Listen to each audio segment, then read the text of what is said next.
Shalom and welcome to Torah for the Nations. This is Shira Sherbo coming to you right outside of Sfat in Berea Forest. A group of friends and I came up here. We brought flashlights and pillows. We're going to watch the sunset and have a teaching. And I thought, well, let me take a few minutes and let you see the view from here and talk about our third Torah portion of the year. This third Torah portion is called two Hebrew words. The first two Hebrew words that God speaks to Abraham, which are lech lecha, and it translates to go to yourself, which is kind of a weird thing to say. You know, I'm standing here, so how do I actually go to myself? What does that mean? And God is saying, go to yourself, the yourself that you're going to be when you reach your full potential, you in the future.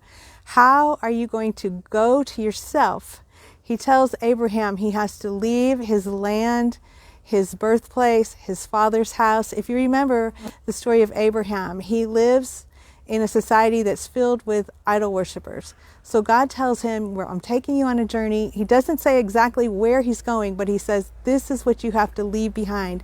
Leave behind the society that molded you.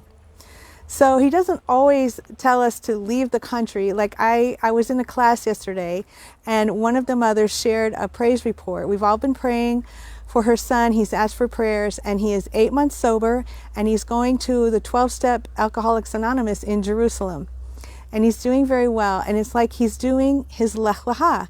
He's leaving behind his habits, his mode of thinking, his will. So this could mean, if you're a teenager, it could mean leave behind that tone of voice that you use when you're talking to your parents. You know, leave behind. We all know, we all have things that are holding us back from being the people that God wants us to be.